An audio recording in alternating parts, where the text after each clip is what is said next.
Welcome to this presentation of the Paper Street Podcast. Welcome to Late to the Party, a program on the Paper Street Pictures Podcast Network. Your hosts for the following are myself, Shawn Talley. Joining me as he traditionally does, a fellow member of the Paper Street Pictures production team. He's a creature who steals Twinkies. He may know a virgin or two, but he definitely knows a lot about monsters. He's Mr. Cameron Burns. How goes it, Cameron? Twinkies and being a virgin, it's like being in high school all over again. I'm excited to relive my formative years with Monster Squad and being a virgin. So yeah, let's do it. Wait, were you the bully or were you the bullied in high school? Were you the Jason Hervey or were you the Eugene? No, I think I was like one of the two main character kids. Like I wasn't bullied, but I wasn't a bully either. I was the insignificant kid who no one paid that much attention to, but could talk his way out of shit. Kind of like the main Andre Gower's character. We all think we're Shawn/Andre Gower, but we're really Horaces, aren't we, Cameron? I mean, look, there were definitely parts of me that were Horace-esque, if we're being honest. No, we're the movie in question, as you know from clicking on this episode, The Monster Squad from 1987. We're going to be talking about that with a fellow Paper Street member, Farrell Rose, here shortly. But before we jump into that, you want to tell folks who may not have ever listened what this program is exactly? Well, yeah, first of all, if you haven't listened before, thank you for joining us. And also, boy, do we have some back episodes for you. But yeah, basically what we do is we find someone that we really want to have a conversation with, that we kind of respect their film opinion. And when we reach out to them and we say, hey, man, surely you got a movie that you haven't seen that everyone gives you shit about. Let's watch that. And then they inevitably do, because everyone does. And we bring them on the pod. We talk to them for a minute beforehand, ask them why they haven't seen, insert giant zeitgeist movie here, and then we watch it and come back and chat about it. And that's kind of the long and short of it. And it usually makes for good conversation. Exactly. And while this one may not be the most mainstream zeitgeisty, I think our wheelhouse and our listenership and our maybe some fans of Paper Street and or just genre film, this one certainly has a cult following that has grown in esteem and just numbers over the years. It's not the Goonies, but Monster Squad for sure has a footprint in the horror community. And this movie was such a part of like my childhood that it's kind of hard for me to, I understand that intrinsically, that like Goonies and some of these other movies are much broader appeal and more people have seen. But like, I don't know, this was such a zeitgeist movie for me, just such a big time part of my childhood that it seems weird to me that it isn't like that for everybody. No, same. This and Goonies are kind of a 1-2 in my brain, and it's only just being out with the normies that I realized that the Goonies is the one people still kind of quote more, remember more. But again, this one I think has some serious love in the horror community. And again, when Farrell Rose, we're going to ask him here in a moment why, but when he gave us a list of movies, I thought because of his age range, because of his experience, because of his love of a lot of other kind of mid-'80s, late 80s meta horror kid adventure movies, like how did he miss this one? So I think without further ado, we should pitch to Mr. Farrell Rose and ask him exactly why that is. I think that's a great plan, Shawn. Love it when a plan comes together.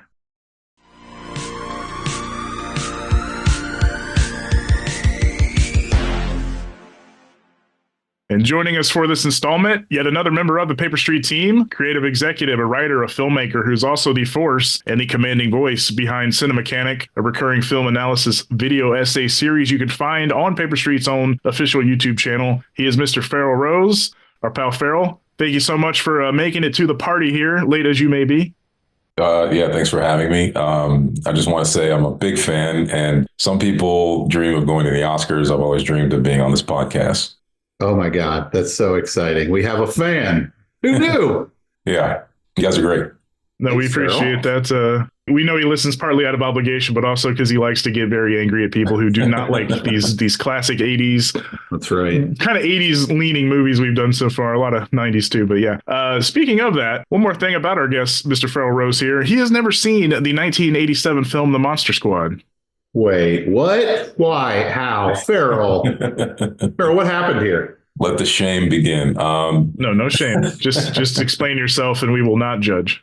Now, once you've explained yourself, I might judge, but no pressure. I don't know what happened, honestly. I mean, looking back on it, I've watched all this sort of kid adventure movies from the 80s, like the Goonies and, Fright Night and things like that. But I don't know why, man. The Monster Squad just kind of went over my head. I didn't really hear much about it. And it wasn't until later that, I kind of knew that it existed in this sort of fan base that it had, but I just never watched it. It's interesting you said Fright Night and the Goonies, because the argument is this is sort of the hybrid of those two, you know, and it also plays on the meta nature that was starting to happen in those movies. Like Fright Night really helped jumpstart into Lost Boys that we've talked about and others, where the meta thing that went into the 90s with Wes Craven and a couple examples we've talked about too. But I will say this, I was by no means a rich kid, but we always had HBO. And I do think if you had premium cable in some capacity, this was a much more omnipresent movie, but it certainly is not nearly the cultural impact of a Goonies and things. So when people say that now, it's like retconning, because no, it was nowhere near the cultural force that Goonies and others were, but it has gotten that cult following over time. So it was interesting when you gave us a list of movies, this one stood out to me because you are well versed in those kid movies. You're in the 80s movies, and this is the same year as RoboCop, which I know is like a seminal one for you too. So it was odd that you somehow missed this one. Yeah, we actually did not have cable, so that's probably why I missed it. That'll do it. Yeah. So, we just had the good old basic television. I kind of grew up in a religious household. And I mean, my parents were actually the cool religious type of people. They love movies and they let me watch movies. But there's something about cable that we just never, and I always wanted cable because, I thought cable was cool, but we just never had it. So, I had to rely on just the network stuff, showing edited versions of Die Hard 2 and that, funny voice replacement stuff that they do on there. And just, I watched a lot of edited versions of movies on those TV networks. When you said that your parents were like the cool religious people, I picture them wearing like cargo shorts and playing acoustic guitar in front of a youth group. Is that what you were talking about? Well, my dad sometimes would wear cargo shorts, Nice. but he did not know how to play the guitar, so he never did that. But we did go. Funny enough, it was some kind of church get together in a different city, and I don't think my dad was wearing cargo shorts at the time, but one of the kids was playing guitar. It was like a performance kind of thing. Hey, I know how to play the guitar. I'll play the guitar for you religious folks. So yes, the answer is yes. Yeah, what I heard there is that he wore the cargo pants and played the guitar. That's what I like to. that's what my mental picture is going to be. So yeah, and I definitely agree with what Shawn said, where like it is a movie that wasn't omnipresent back then as much as it's kind of grown into that. So like with that said, I mean, you hit on a couple of movies that are very similar. So do you feel like you have a pretty good idea of what this movie is? And dude, it's weird because I don't. And this morning I just wanted to double check that I had not seen it, because some movies, they're so, they're older. So I'm like, well, maybe I did see that and just forgot. But I started to watch like a few seconds of the trailer. I wasn't going to watch all of it because I didn't want to spoil myself. But just a few seconds, like I've never seen this movie before, ever. Yeah, no, it's weird. I just don't have any memory of it being popular. I don't remember people talking about it, honestly. Not until later. Not until I became sort of a cinemaphile. Cinephile, that I became aware of its sort of popularity in some circles. He is also a fan of the cinema. He's also a cinema-phile. Yeah, that's right. Maybe that's a new word I just made up. You can be both. Okay. Yeah, that, it definitely was a movie that I think you had to search for a little bit back in the olden days. I was lucky that my origin story with this movie is that I was wandering through the video store one day. I was like, this box looks interesting. I was probably like 7 or 8. I was like, this box looks interesting. And I brought it home and watched it. And since then, I've been like a humongous fan of this movie. I love it. But I could definitely see a world where if I hadn't tripped over it at the video store, then, it's not like it's Rocky and it's on TBS every Saturday or something. So I could definitely see a world where that could happen. I am excited that you haven't seen it. I do think, Shawn, at some point we're going to get someone on here as a guest. They're going to think they haven't seen a movie and we're going to record, and then they're going to realize they had seen the movie. And it's just going to make for a really boring episode. So that's coming at some point. It's bound to happen just because, there's memory holding of stuff, and you could be an hour into it and then realize, oh, wait, this is starting to look familiar. It'll still be a conversation to have because the person clearly didn't remember well enough that it stuck with them. So no, I'm not too worried about that. But yeah, this certainly, I just feel like it checks a few boxes for Farrell just from his age range and knowing some of the movies and the meta horror stuff he has enjoyed. And I think just maybe selling it as a Fright Night meets the Goonies might be the best way to kind of approach it, because there will be some dated stuff, and we will talk about that on the backside. This is another movie, Cameron. I think we're stuck in the fat phobic era of Late to the Party. I remember so many knocks about stuff like that. But yeah, a little bit of 80s stuff. But if you've ever seen Eddie Murphy Raw, you'll know there's some other slurs in this movie. Yeah, there's some problems. A few. Yeah, and I had friends who had cable, but like, I don't know. When I'd go over there, it was like, okay, I would watch certain things, but Monster Squad just never came up. But Eddie Murphy Raw was definitely one where I was able to catch at a friend's house on cable. No, I only reference that one just because of a certain word that gets bandied about in this movie. Yeah. Because again, to quote Bluey, this was the 80s, man. That's right. I thought you were going to quote Rad Chad. It was the 80s. Nothing? No? Okay. Well, That's all right. Shawn hasn't seen his own movies. That's all right. It's fine. I was going with a timelier reference, as everybody I know many, many Bluey adults out there right now that don't even have kids but watch Bluey. So I thought the reference was a little broader. Sorry. Well, Shawn, we don't do broad here. What we're trying to do is we're trying to like chip away until one person is listening. And we now know that person is Farrell. So maybe no one will listen to this episode. Who knows? Well, I only listen to hate listen. So yeah. He's still mad at a previous guest who will go unnamed. Just not exactly loving a movie that Farrell loves. But let's wrap it up because I kind of love that you're going in a bit completely dark, honestly, on this, a little blind on what it might be. But again, knowing that it's a little meta, it's got some of the 80s stuff that you do like. So we will return in just a moment here to get Farrell's thoughts on the Monster Squad and a whole lot more. So stay tuned.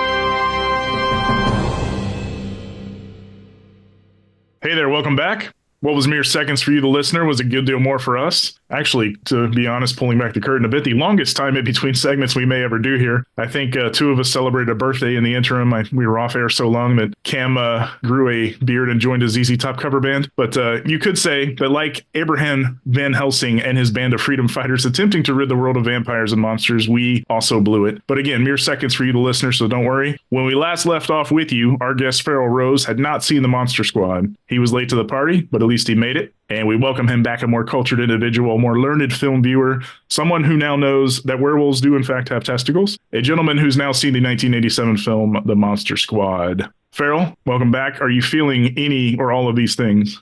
I'm feeling, well, first of all, I'm feeling welcomed back. Thank you for having me back. And yeah, I am. Well, I mean, don't keep us in suspense, girl. Don't keep us in suspense. give us your overarching view. What do you think? Did you like it? Oh, this is because you want to know what I think. Oh, yeah. So, okay, I have a little bit of a multi-layered answer here. Shawn. No, we love this. Go. It's always funny rewatching these old classic 80s genre movies. In my case, this is the first time I've seen it, but being aware of all these movies from my past and not having seen this, I was sort of doing this weird 4D chess thing in my head as I was watching it because I was familiar with a lot of the tropes and a lot of the things that this movie was sort of cribbing off of. And on the one hand, I could see it as this like amalgamation of a lot of better movies. On the other hand, I had a lot of fun once it kicked into gear in the second half. So I'm a bit mixed on it. I liked some of it. There was some of it that I was actively sort of confused by. There was some of it that I was sort of a little bit, I could see it was almost like me watching myself watch these movies and kind of going, how did you like this stuff? Like it's really, but I thought it was okay. I thought it was okay. I didn't think it was great. I didn't think it was bad. I was just sort of in the middle. But yeah, I really was sort of aware of everything that it was cribbing from, because I think this was 2 years after, I guess, 85. This was, I guess, 87, right? Yes. Correct. Yeah. So I guess, Goonies had come out. I think Lost Boys was 87 as well. But yeah, I could see all these movies that the Monster Squad was sort of cribbing from. And to me, these movies did it better, in my opinion. It almost made me just sort of want to rewatch all these other movies. And that might be actually a compliment. I'm not sure. But on the surface of it, it's probably not. But I don't know. Well, I will say what it lacks in originality, it more than makes up for in offending just about everyone in the first 15 minutes. The first 15 minutes of this movie has aged like me poorly. Like, oh my God, anything you remember being okay to say in the 80s that isn't okay to say now, they beat it to death in like the first 10 minutes of this movie. It feels like they're trying to offend people. Well, Shane Black, I mean, we'll get into him as well. I know Farrell's seen many of his films as well. Yeah, that was another thing, man. When I was watching, I was looking at the credits and I was like, dude, this is, what is it? Shane Black, Fred Decker. I think Richard Edlund did the effects. There were some other familiar names on this. And I was kind of like, yeah, this is sort of the dream team movie of the 80s genre stuff. You know, I saw a lot of familiar credits. So, and I was really surprised because I was like, I guess Lethal Weapon was what, 87 as well, or was it 88? Yeah. So I was, you know, and in my mind, I'm kind of like, okay, so Shane Black, this must have been in this sort of period where he written Lethal Weapon. He was probably getting other assignments, and maybe this was an assignment or something. Because I could see some Shane Black-isms in it, but to me, it was a little bit diluted in terms of that. But I don't know, as a kid, if you're watching this movie, it probably was, you know, like eye-opening in terms of what they were doing. But yeah, no, it was interesting. Like Shane Black was something I did not expect that. I had no idea he had written this movie. Yeah, well, he and Decker have co-written a few things together. Yeah, I was say he and Decker have known each other since college and have been like good friends. So yeah, they wrote the Predators remake in 2018, and so they're buddies going from way back. So I think that's kind of how Black was involved. I think it started to come together before Lethal Weapon as well. But yeah, it sounds like the fact that you're seeing it now for the first time, having had all those other ones kind of beat into your head, isn't really doing you any favors as far as like the originality of this one, because it does. I could see that being an issue. Yeah. I mean, and it's almost unfair to the movie. I felt kind of bad because I was like, if I'd seen this as a kid, I would definitely love it. But watching this as an older guy, it was kind of like, you know, and having seen all those movies, I was like, oh, okay, so there's that thing from Lost Boys, there's that thing from Explorers, there's that thing from Fright Night, there's that thing from, you know, whatever other movie. And it was, you know, and there were some things about it that I really liked. I thought a lot of the humor landed, as offensive as some of it was. But it's kind of refreshing to see that stuff. I mean, it's a weird thing how you almost like miss offensive things in movies, because I think we're a little bit more sanitized as a culture now. Yeah, it's kind of wild. Yeah, the insults fly. To Cameron's point, the first 15 minutes for sure, you know, it throws around the F slur as much as Eddie Murphy's Raw, and might be the most fat-phobic film this side of Love Actually, which Cameron had an issue with recently on another episode. But at least Horace got his moment in the sun at the end of this. Like Love Actually, like you go into Love Actually and it starts being fat-phobic, and then it ends and it's still fat-phobic. This one, at least, my guy Horace got his revenge, and he got to show Jason Hervey from the Wonder Years the fat kids can do anything he can do, which is nice. Yeah. Well, we joke about at the top of the show with Cameron about like, were you bullied or were you the bully in high school? But what makes this movie hilarious is that Horace will like bully the little sister of Shawn, but then like Horace will get bullied as well. And then like everybody in this movie has like a layer of bullying. Like they're being bullied by someone older than them, but then they bully the person right below them the whole time, it feels like. Well, that's how the 80s were. Like being a kid, this movie feels very real in the sense it's like how the 80s were. Like you say, that like people were a lot more thick-skinned back then, and like this is just what people did and how friends talk to each other and stuff. And like you called your friend, you know, fat kid, and it wasn't like even a derogatory really if it was coming from you. Yeah. And like it feels, I mean, it feels very authentic of the age. And I think the kids in this are really good in that way. I think, like Farrell said, they're funny and they can deliver jokes, but they also feel, this whole group of kids feels very lived in and real in a way that doesn't always work in these kinds of movies. Yeah, I was a latchkey kid, like a lot of 80s and 90s kids, and I was bullied. But in keeping with the spirit of the movie, I was actually a little bit of a bully before that. So maybe I was getting my comeuppance. But when I was really young, I don't know. I don't think I was a bully. I was just sort of I think I was just more protective of people that I liked. And if I saw something happening with them, I would immediately attack the other person. But then as I got older in my, you know, prepubescent years, I started to get bullied. And it was, I don't know, it was a weird thing. So, you know, again, Karate Kid's another one that kind of dealt with, you know, younger people and bullying in the 80s and things. But, you know, and it was weird, man, because I was watching like that scene with I keep forgetting his name. What's his name? The bigger kid? Fat kid, Horace? Yeah, Horace. Okay, Horace. So he's getting bullied. And then Cool Kid shows up.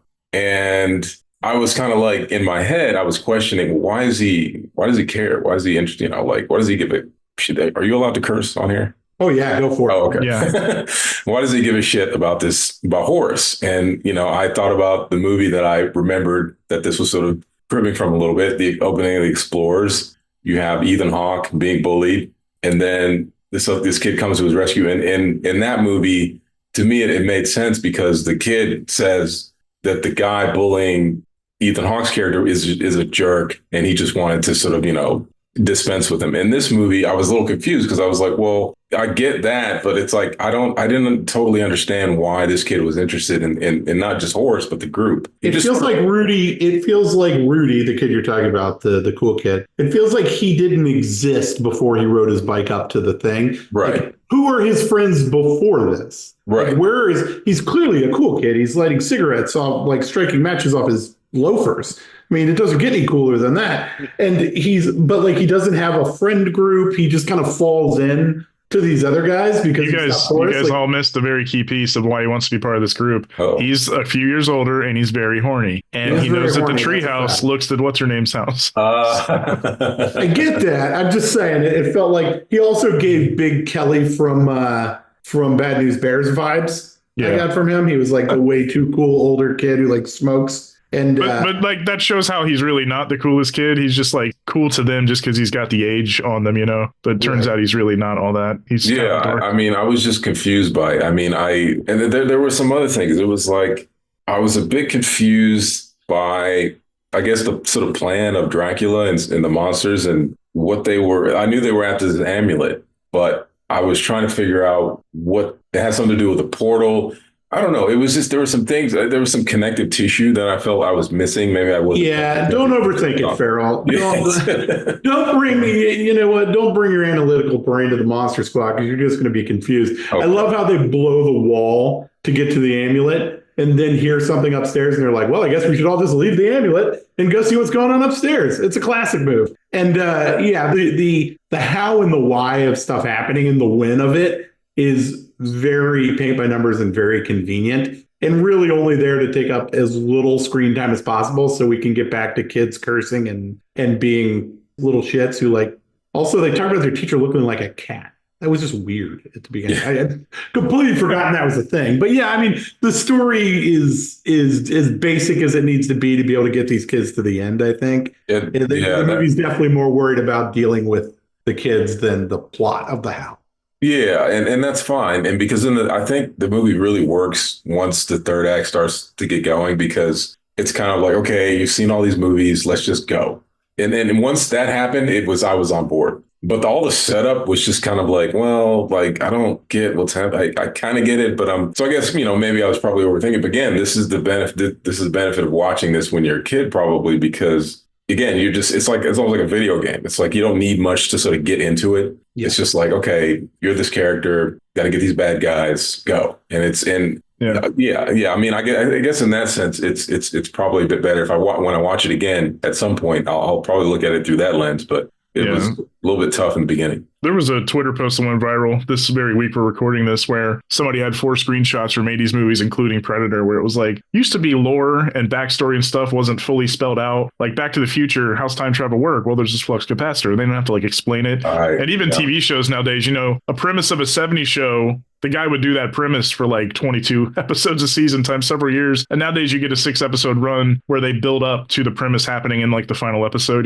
So there's that needless backstory nowadays that like a studio noting something to death. But it is true that this and Lost Boys and Fright Night and that ilk kind of, like you said, once they got the plan, they get going. And the third act is breezes through and you're done in like an hour and 40. And I do kind of miss that sometimes. Sometimes there's just a little too much. Like there's no reason that every blockbuster now needs to be 2 hours and 40 minutes. Yeah. I mean, I think that you may raise an interesting point because I really do think movies have conditioned me to expect. I mean, part of it is being a filmmaker and, working with Paper Street. And once your brain is accustomed to breaking things down, that's probably a blessing and a curse because when you watch movies, like everything has to make sense. And the thing I do love about those 80s movies, thanks for reminding me, is a lot of them were just like Top Gun. It's like there's the barest a plot. Yeah. There's almost no plot in that movie, but it's one of the best movies of the 80s because it knows exactly what it is, what it wants to do, and it does it perfectly. Now, watching the Monster Squad, I was sort of looking at it through that sort of analytical lens a little bit. because I could see what they were doing. And since I said this before, but since I knew all those movies, I was trying to piece together. It was almost like my mind was extrapolating what worked and what didn't based on what worked about these other movies. Like, for instance, in Lost Boys, to me, and that's another thing, like the Monster Squad, it was like, it wasn't, again, I don't know if it was supposed to be scary, but it never felt threatening. It never felt like there were actual stakes with the kids. Like, they're having fun or whatever. But like, there's one point where Dracula picks up the lead kid or whatever. He's got the amulet. And then Shawn, Dracula's like, give me the amulet. And in a few scenes after this, he rips a door off of a car. And I'm like, why didn't you just rip this kid's head off and take the amulet? So there were times where it just didn't feel threatening. It didn't feel like there were hardly any stakes because it was, the threat just wasn't there. I mean, there were clearly some things that Dracula could do that he wasn't doing to these kids. And then when you watch a movie like Lost Boys, that threat felt very real. Part of it really is the performance of Kiefer Sutherland. He is great in that movie. He's very menacing. And I think that Dracula in this was kind of just going bleh and just, doing the sort of, doing the Elvira Mistress of the Dark version of something like that, where it's fun, but the threat really isn't there for me. Yeah, you grabbed Phoebe again, too, after the fact. And to your point, you're never worried she's actually going to eat it. Go ahead, Ken. I do think you hit on something, which is, I think you have to put on kind of like your inner 8-year-old with a movie like this, because I do agree. Like,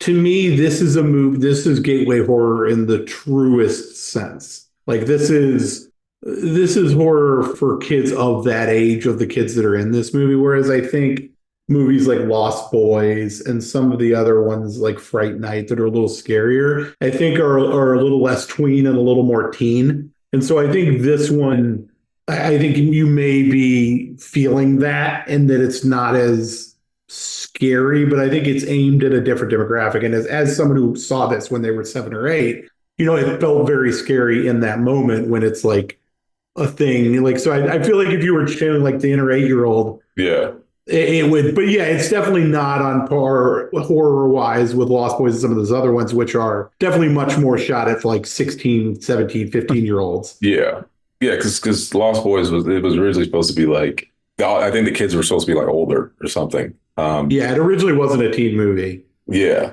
And then they kind of. But there's that moment with Frankenstein's monster and the little girl. That's when in hindsight, I kind of saw what they were doing, because it's like it's playing a little bit on that old Frankenstein trope where it's like the little girl, the threatening scene. It seems threatening, but like she's like really sweet, and he's kind of into her in terms of just like, oh, this is a cute kid, but he doesn't understand that he's how threatening he is. And then she's like, they're immediately friends. And it's like, I got that. It's like, oh, okay. So it's almost like the Universal or Disneyland version of a movie like this, where it's like, okay, we're going to go on this fun ride. It's not going to be that threatening. You're going to have a good time, but we'll show you some really interesting, scary things, but it's not meant to be like horribly frightening. So I could see that.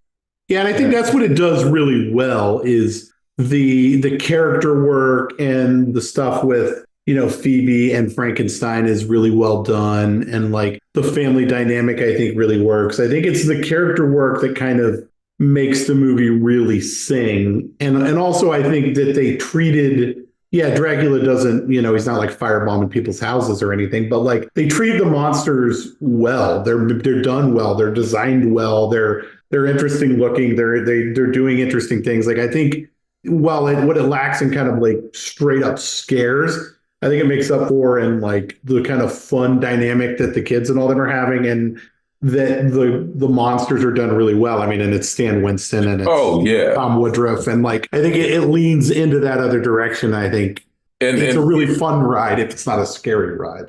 Yeah, I mean, and that was another thing I was really impressed by was they spared no expense. I mean, this is an A movie. If you're going to make a movie in the 80s, and you want to do it at an A level, you do this movie because it looked amazing. The cinematography, the production design, the design of the monsters, the execution of that design, that was all top level. So this is one of my favorite Wolfman designs of any movie ever. Oh, yeah. I love the way that character looks when he is the Wolfman.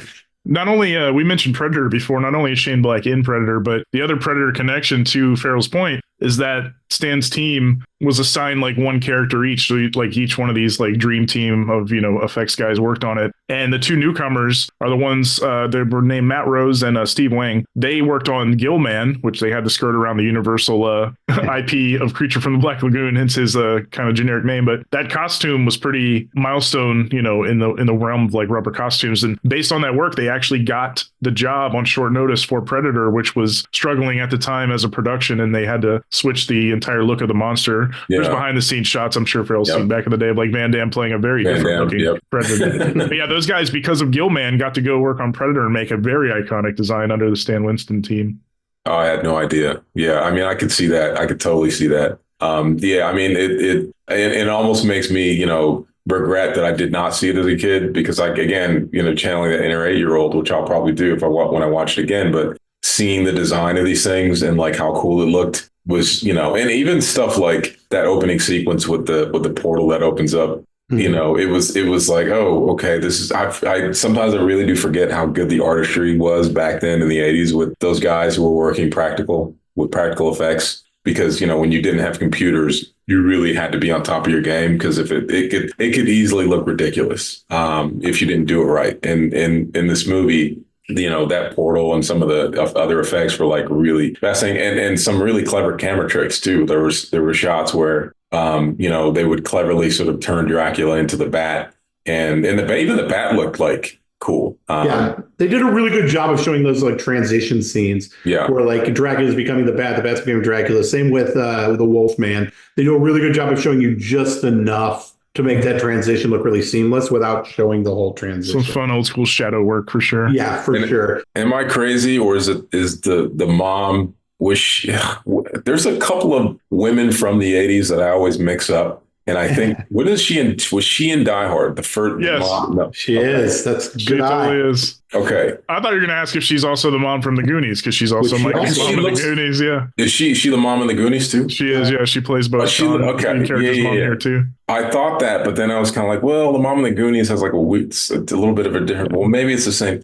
And then the dad, he looked familiar. He is he's that guy who's in every bad 80s and 90s movie. Yeah. And he's got like a face like if Eric Roberts and Matthew Modine and Taylor Negron like mushed themselves together, they would become him. Yeah, he's got every character actor from the 80s face like melded into a computer program. Yeah, he looks like some bad 90s computer version of like those guys mushed together. That's a good eye. You got the Mary Ellen Trainor up. Yeah, she's in Lethal Weapon as well. The first one, I think. There's also, there's a pretty big, especially for as small as this movie was at the time. Obviously, none of the kids have really gone on to anything major, but you've got the two people we just talked about. Friend of Paper Street, Stan Shaw, as the partner of the cop who's just having the best time. You got Uncle Rico himself from Napoleon Dynamite, John Grease playing the Wolfman. Tom Noonan is an all-timer as Frankenstein's monster. Farrell might know him from some Michael Mann films. Yeah. Manhunter and Heat. Yep. So there's a really interesting cast here. And also Duncan Rager, who plays Dracula and is just great in this, looks just like a perfect Dracula. He was down to the final two people in the casting. It was between him and a pretty relatively unknown named Liam Neeson, who ultimately did not get the role. Never heard of him. Yeah, so sucks for them. Yeah, there's a really interesting cast, and Ashley Bank, who plays Phoebe, who steals this movie, in my opinion. Phoebe is like the beating heart of this movie. Oh, the little girl. She chose this movie over Fatal Attraction. She was supposed to be in Fatal Attraction. Oh, wow. Instead. Yeah, and she was great. And then one of the things, man, like, because then there was like the girl who was supposedly supposed to be a virgin but wasn't, and I thought that was pretty funny. But I was confused because not to bring it back to the negative, but I was kind of confused. I was like, well, wait. At some point, it's revealed that she's the sister of one of the kids, and I was like, really? Because I thought that she was just some neighbor and she had nothing to do with anybody. And then it's revealed that like she's the sister of one of the kids. I think that's what we were supposed to think until the reveal happens, because I know Rudy is equally surprised that it's the kid's sister. So I don't think. I think that's. I don't know that it does anything to the movie. I don't know. It's not kind of major reveal, but I think that's what you were supposed to think. Can we talk real quick about how hard it must be to read in Latin or German or whatever it was, when Van Helsing is screaming in your fucking ear in the beginning. That guy would not let that poor girl read. He just kept screaming, "Go faster!" It's like, you're the worst, man. Give her a chance. He like that whole scene. I'm just like, it's like he was trying to lose the battle. Yeah, and the little girl handled it like a pro. Mm-hmm. She was great. He doesn't play around. He blew it. Actually, let me circle back to something, because Farrell did say how we have a structure brain nowadays. It's not a bad thing, because if you're questioning like, hey, if I'm questioning this, then the audience might be questioning it. So yes, we think a little differently. I wasn't dismissing that movies shouldn't make sense, but I will go back to, since we're talking about the opening again, like all great 80s movies, Top Gun included, starts with either white or red expository text that gives you kind of basic rules of the movie. And this one, like Highlander, like Blade Runner, like Running Man, like Scarface, does the very same thing, where it does open you up with like, here's the world, here's a few rules, go forth. I love a good scroll at the beginning of a movie. Yeah, but they ended it with they blew it. They ended it with Van Helsing blew it. That's what made me think to circle back to that. I don't need 30 minutes of the why. Just tell me in a paragraph at the beginning of the movie why we are where we are, and we'll just jump in and go. Like, it's a much better use of time, I think, than spending a ton of time over explaining something. No, I mean, I was going to say that goes into a little bit of this, probably what I was not crediting as much as the self-awareness of the movie, is that immediately kind of signals that, oh yeah, wink, wink. We know that you've seen these things, and like, we know that they are what they are, and we're not going to pretend that we're showing you something for the first time. It's in hindsight, I think that was a little wink to the audience that like, hey, we're aware of, we're fans ourselves, and we're just going to have sort of fun with this.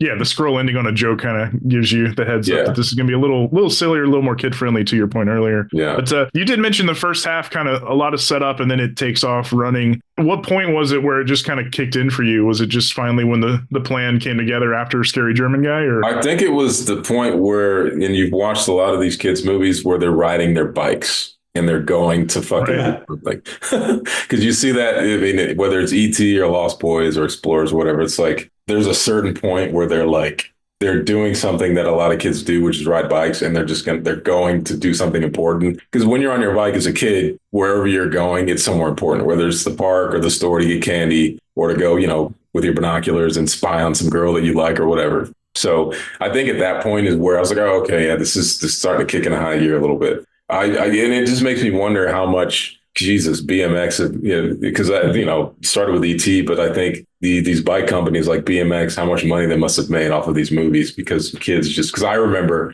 in the 80s, as soon as I saw, I think it might have been, I don't remember, it might have been Lost Boys or ET, I don't remember, but I had to have a bike like that. Yeah, those movies in the 80s were basically just selling bikes. BMX and Mongoose and all these companies were probably just throwing bikes at these movies, saying like, just, show these bikes. It's like cars and TV shows now. Like, the bikes were like front and center on all of that. I love it. And I also love, we talked a little bit about Scary German Guy, but I love what they did with that character. There's like, you can see there's like really interesting quality writing there, in that kind of the about face of that character, and the fact that he was clearly, the whole thing about he's seen some monsters, and you could see he's got the concentration camp number on his arm, and like everything they did with that character and the about face on Scary German Guy, I thought just played really, really well. And is a thing that kids will not even notice, but I just think was what makes it for such a richer character. Yeah. And I thought that was kind of a little bit of a dark beat when we see the number on his arm. Yeah. As a kid, I don't know if kids were savvy enough to understand that was a Holocaust thing, but I was like, oh shit, this is actually kind of getting a little dark here. But then, turns out he's neither scary and possibly neither German either. Oh, but Leonard Cimino. He's a very notable face, and if you've seen Moonstruck, he's in Waterworld, he's in David Lynch's Dune, but yeah, he brings a little gravity to it, and I do like the turn that he's definitely not scary. The 80s had those. I can't remember the name of the other guy, but he's got, I don't know, he was in Mad Max, and he was in like Weird Science. He has I know exactly. Yeah, I know the face you're talking about too, and I can't pull the name. But. Yeah, I don't remember his name, but and there were other people like that. The 80s had these interesting, anatomically maybe not perfect character actors and they would put them in these kinds of movies, and they fit perfectly in these Well, worlds. this movie loves them too because Tom Noonan's another one of those. Like he's Oh, like yeah. a Hall of Yeah. Famer for that kind of thing. So I love that. And even the dad is another one who doesn't look like a kind of a classic movie star. So I like that this movie is kind of loaded down with them. I have a question though, Farrell. When you were in school, like elementary school, middle school, were you guys making bullets in your classroom, or is that just kind of a thing these guys do? Well, we made paper guns. Because I mean, we I don't think we get away with the bullets, but we were definitely making those like paper guns. It was just like, I mean, they obviously weren't real, but they approximated the like little in the, little movement and all that. But no, we were always trying to make weapons and get as dangerous as we possibly could without killing ourselves. But no full blown vampires No. and shot blast, none of that. No. Farrell's in our age range, and I was even talking to Cam off air. I was at the very last shop class before they converted it the following year to technology, and that was such a bummer because we did have shop when I was in 8th grade. And when I moved into 9th at my junior high, they had shifted it all to just a computer room, and it was such a bummer because we got to do all the kind of woodworking stuff the year prior. Never melted down silver to make bullets, but still, R.I.P. shop class. That's right. During wartime, we would have definitely been able to do that. Oh yeah, make bullets. But yeah, when that third act happens, I will say one of my favorite kills, for whatever reason, has always stuck with me. Rudy, who we didn't actually mention, is the Kids Incorporated alum. That blew my mind. I didn't know that, and I watched Ryan Lambert. Yeah, is that too old of a reference for Farrell? No, I mean Kids Incorporated, OG Disney Channel show. Yeah, I didn't watch a lot of Disney Channel, honestly. It started. I want to say it started as like NBC Saturday Morning, and then it moved to Disney Channel. But yeah, it had a few. I think Fergie is an alum from that too, from Black Eyed Peas. Oh, really? Yeah, and then Martika, Mr. 80s. Toy Soldiers. I knew you'd know. See, Cameron, I knew you'd be good for that. Martika was the oldest girl in that show. Anyway, I love when he bow and arrows the mummy and unravels him, basically. Oh, yeah. As a kid, I always thought that was a rad kill. It looks so good, the way they shot that. Like, they really pulled that off well. Yeah, and it's, you mentioned the child star stuff. It's kind of shocking how many people I'm now finding out were child stars, and I had no idea. This might be a little embarrassing, but I had no idea that Zendaya was a child star. Like I just found that out like today. I mean, she's only a few years removed from being a child. Yeah, I was gonna say, she's barely a child. Yeah, I had no idea. I was like, Jesus. I don't think I realized it either until you just told me. If you're famous and under 25, I assume you're on a Disney Channel show. So. Yeah, Fergie, I had no idea Fergie was a child star. I mean, this one has a few. Jason Hervey was himself. David Faustino of Bud Bundy fame. His little brother is Eugene, the smallest kid, the one that says creature stole my Twinkie. Love that kid. So yeah, there's a few in here, including, like I said, Rudy, as played by Ryan Lambert. But since you just did quote the creature stole my Twinkie, I have to ask, like I often do. Farrell, did you have a favorite quote from the movie? I do. It was probably the Wolfman having, what was it, Nards or Ned? Wolfman got Nards. Yeah, Nards. That was for sure. That was it. I think my two favorites, Shawn, are "Come on, guys, don't be chicken shit" when she's trying to. Oh yeah, Phoebe's line. That's the best. Frankenstein. That one's great. And then the other good one is when Horace says, "Scary German guys bitching" when they're eating the pie. Yeah. Those two lines are like... Yeah, this was, speaking of cribbing, the 80s, the Goonies is so well remembered partly because of the kids swearing. It was one of the first times, a lot of us heard kids on TV or a movie doing such a thing. But yeah, so all the memorable ones, Dracula even says, "Give me the amulet, you bitch." There's a bunch of those. But I would say Wolfman's Got Nards is certainly the most evergreen of the quotes. I mean, the documentary, which we can touch on, was named that as well. It's the one that anybody who's seen it at least once knows that line. But the other one that seems to have some lasting power is "Know any virgins?" I see gifts of that on occasion. Yeah, that one's aged well. And also, strangely, the Stephen King Rules T-shirt has become a thing. You can't go to a mega, giant comic convention and not see a couple of those in the mix. I want that shirt. I need to get that shirt. Also, great soundtrack.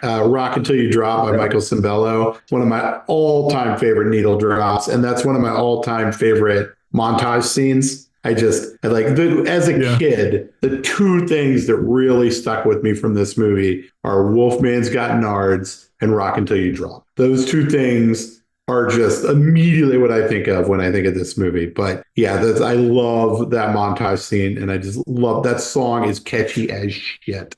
Not just that, but the rap song on the end credits just starts explaining the plot, a la the one in Ninja Turtles. Okay. I think this one walks so that the partners in crime turtle power could run. Yes, so good.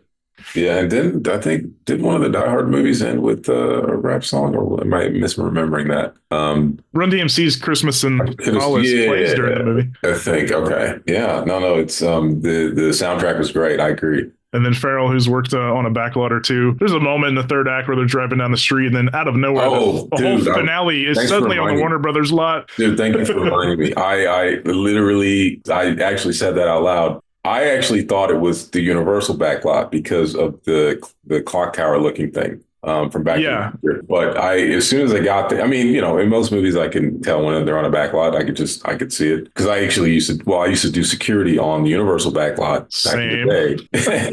And, and it's just, but, just even before that, I could sort of, when I was watching a movie, I was like, this neighborhood looks a little too perfect. I've been fortunate to visit both. I've worked on one of them, but I will say the giveaway is usually the church. The church is at the town square, gives it away that it's WB. Right. But I'm with you. There is one in the background that does look like the town square that Back to the Future uses. But if you guys don't know what we're talking about, if you ever visit WB, they actually tour you around it and tell you that basically every outdoor of Gilmore Girls takes place in this same little town square. It's been in The Music Man, it's been in Gremlins, it's been in 1,000 things. But it is funny how they're driving down a real street and then out of nowhere, they're just like felt like it turned into like Buffy the Vampire Slayer TV lot. Like you immediately are on like a TV lot. But the finale just kind of all takes place outside there. Yeah, the movie really settles down and stops moving at that point. And it's like, all right, guys, you got 20 minutes back here. Just make it work. Yeah, and I'm always amazed when they have these backlot scenes, how little people there are there. There's almost it's just like, it's just the characters and like no background extras.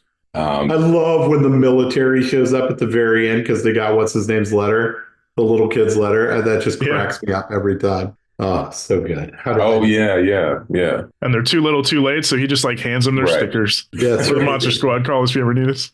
Oh, so good. I love this movie so much. I almost wish that was there at some point, was there talk of maybe a sequel? I don't remember. I don't know that I think had it done a little better, it might have gotten it quicker. It's a funny thing with this movie because like we talk about the cult following nowadays, but it went through several passing through of different people had the rights. Yeah. 10 years ago, Platinum Dunes had it for a minute. There's been so many people it's gone through the hands of. It wasn't super popular. It's a movie that really has gained traction throughout the years. I think it was definitely a cult hit for a long time. But if you watch, the really good thing about the documentary Wolfman's Got Nards is it's not so much a play-by-play of how the movie got made, which you see in so many of these things, but it's really about Andre Gower and the other main kid, I think Robbie Keeger, going from town to town and doing these conventions or whatever and kind of seeing that this movie that they had left for dead had kind of come back from the dead. And so like it was a movie that wasn't huge for so long that I don't think anybody ever got around to wanting to do a sequel. And I think now people would want to do it, but you've also got the whole Universal monster thing, which makes it tricky. Do you do the monsters again? That feels kind of done before. Like you're also never going to get Universal's permission to do it. And so like that was the thing. Universal passed on this initially, and that's why they had to tweak and couldn't have exact looks of the Karloff Frankenstein, and they couldn't use a creature from the Black Lagoon. So they're a little vague in their, royalty-free, non-IP versions of these monsters, of course. I have a pitch. If anybody ever comes calling, I have a pitch for how I would do a Monster Squad sequel that I think would be really great. But so far, no, it doesn't seem like there's a ton of traction on a sequel to Monster Squad, sadly, but I think there's a lot of stuff you could do with it. I kind of was hoping Shane Black, when he had a lot of cachet, maybe after Iron Man 3 or something, would have been like, Universal, let me do it now with the proper Universal monsters. But they're very protective of that. They've had a few failed launched universes, if you will. So they're still trying to figure it out. But that would be cool to see the classic Universal versions. Yeah, I'm still waiting on a Goonies sequel that's supposedly has been in the works for a while. At this point, I think we just need to let it die. At this point, it's their damn grandkids. It's not nothing even kids good. anymore. Nothing good comes from a Goonies sequel, man. And I got killed for one as a child. Yeah. Nothing good comes from rolling these. I almost just want to see these things just to watch, just as a curiosity thing. Like I'm under no illusions that it would ever be good, but just to see what they would do.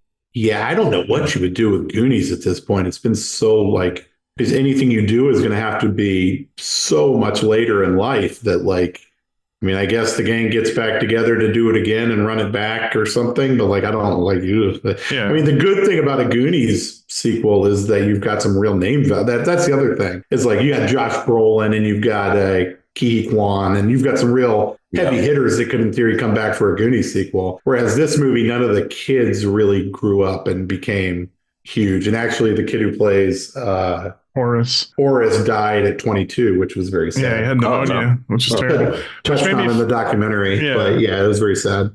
Listen, I feel bad in two ways because when Amanda Bynes, who also does not deserve to be made fun of, she made that movie where she dressed up like a boy to play soccer. Mm-hmm. I always joke that she looked just like Horace, and it's not fun to make fun of either of those people, but I maintain that she looked like Horace in that movie. She's the man, right? Was that what that was? She's the man. But what was the Jonathan Brandis Ladybugs with Jonathan Brandis? Ladybugs, another guy who passed away, kid actor. Dude, that movie, some casting director literally showed up and was like, I got this, guys. Jonathan Brandis, Rodney Dangerfield, Jack Kay, and we're done here.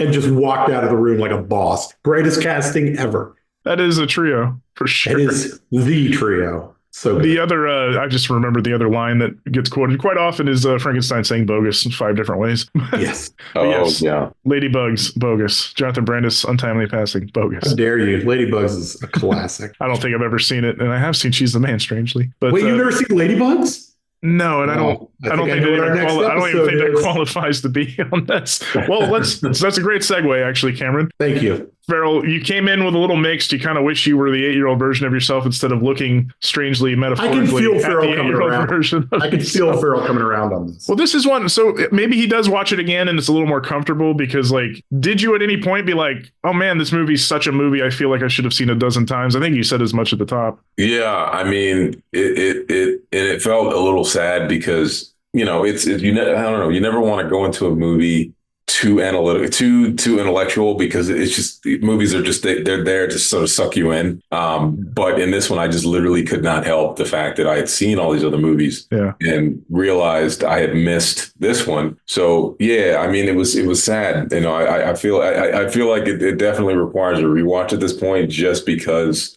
of, you know, the baggage that I brought to the table. And you know, I think I was a little bit more down on it in the beginning than I am now that we've sort of fleshed out some of these things, which is what these podcasts are for. Thank you. But yeah, no, I definitely see it as this worthy film that I really want to check out again. As a spokesman of the death rattle of Gen X, I was born in 79. I will tell you, I'm a very old man, but we're still of that generation, like you said, latchkey, where like you kind of understood that things were being made for corporate profit, and like some cartoons were just made because they wanted to sell toys. And like you said, some movies were selling you BMX bikes.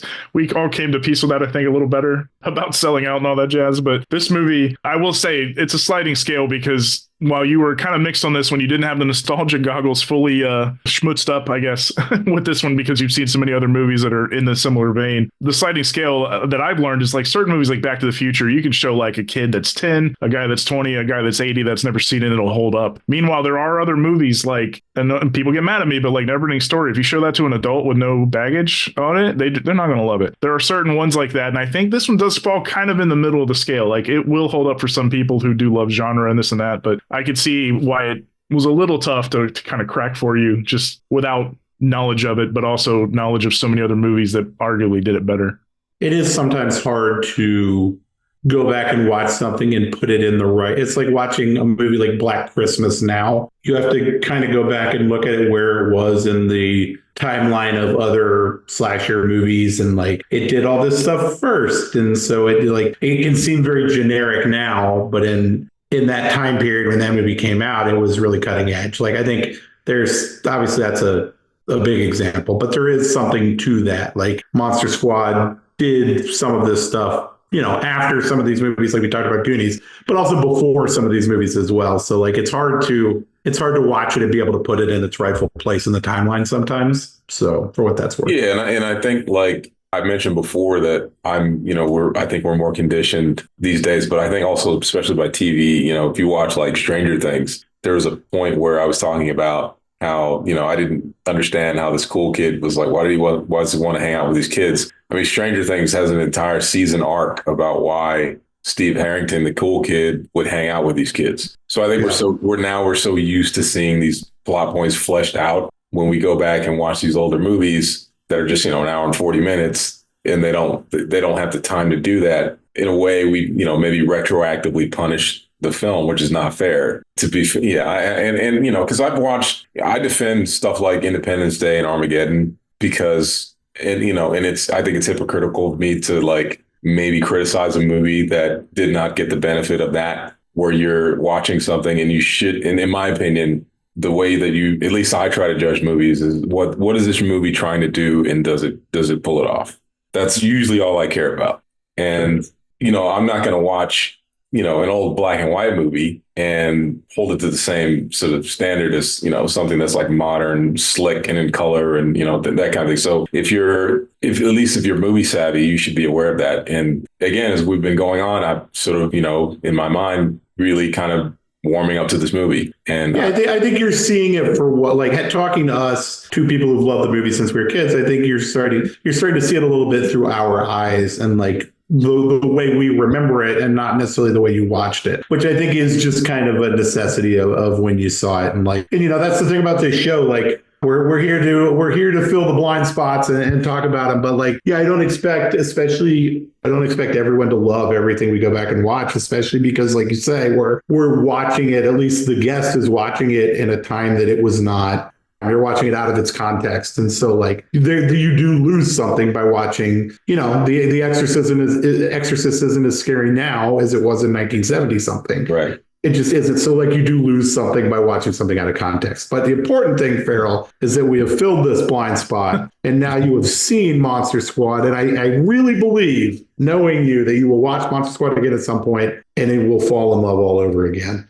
No, our job is not to try to convince you otherwise. Just because we have a soft spot for it with the nostalgia, it's not necessarily for us to sell you on it. But if we did, cool. And I do believe, you would watch it again. My only goal is to sell Farrell on Monster Squad. So speak for yourself, Shawn. Well, sounds like you're halfway there based on this podcast. I'm getting there.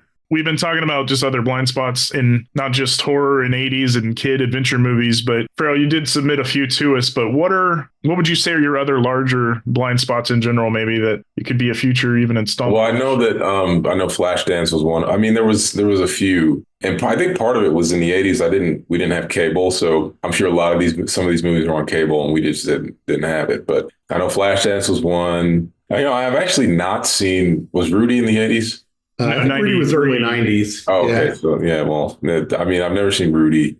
I saw that. I think it was like a Rudy's ripoff. It was with Corey Haim. This movie called Lucas or something. That's Lucas. That's way before. That's okay. Before. That was from the 80s. Yeah, it was not a ripoff. Oh, okay. Charlie Sheen was in that. That's a good movie. Yeah, no, I've seen that, but I didn't see Rudy.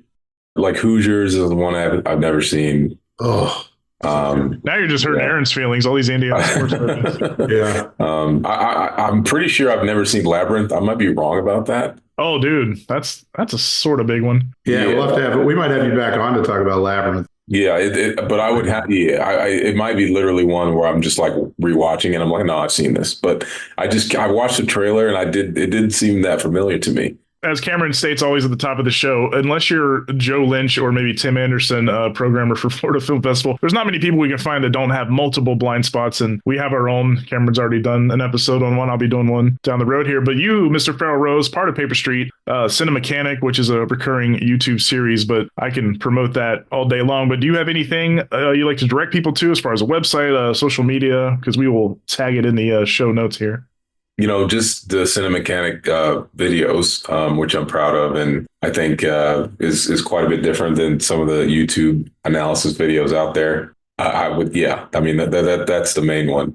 And I can confirm those Cine-Mechanic videos are very well thought out there. They're quite a bit smarter and slicker than your average YouTube video, and those can be found on the Paper Street Pictures YouTube channel. So go check it out, and you'll see, if you haven't already figured it out, you'll figure out pretty quickly that Farrell is a really smart film guy. So smart that he had a hard time getting down to the dumbness level of Monster Squad, whereas I live as an 8-year-old year-round, so it's easier for me. But Farrell, we appreciate having you. Normally Shawn does this part, but I'm just going to wing it. Thanks for coming and spending some time with us and watching Monster Squad, and we'll do it again soon.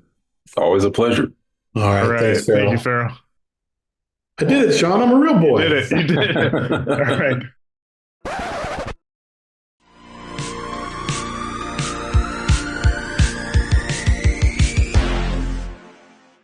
All right. Our thanks again to our pal at Paper Street Pictures, Mr. Farrell Rose. And again, I will say, check out Cine-Mechanic. It is a sub-channel on our YouTube channel that is a recurring video essay series where he does not just good analysis, but speaks in an even deeper voice than you heard here on this show. Beautiful booming voice. He is a voice for radio. Very white levels. Yes. So this movie, near and dear to Cameron's in my heart. It sounds like we accidentally converted Farrell, whether we wanted to or not. We won him over. Yeah. We won him over. But, you know, we talked about the trend in the late 80s, not just on the pilot episode of Lost Boys, but horror going meta, where kids are self-aware of tropes and this and that. Fright Night, Argento and Baba's Demons, even Friday the 13th, 6, you know, they all kind of walked so that Craven's New Nightmare onto Scream could run. I've used that expression twice on the show. But Cabin in the Woods could fly. But it could fly. Indeed. And again, Scream franchise still going strong. So I should have said, let's take two. So Scare Package and Scare Package 2 could fly. I'll allow it. No edits. Yeah, no edits. Keep it all. I love Cabin in the Woods too. But yes, check out Cine-Mechanic, and we'll link to Farrell at paperstreetpodcast.com. We'll have some show notes in the episode page there. Thank you for tuning into this one. This one, again, near and dear to our hearts. I was actually glad to rewatch it. It had been a little while for me, but I did know it quite well. Still remember all the iconic lines we mentioned, but this has been a presentation of the Paper Street Podcast and of Paper Street Pictures. Farrell was late to the party, but we're very glad he made it. For Mr. Cameron Burns, I am Shawn Talley. Thanks for putting up with our nonsense, and don't be late to the party. Scary German guys bitching. Bogus.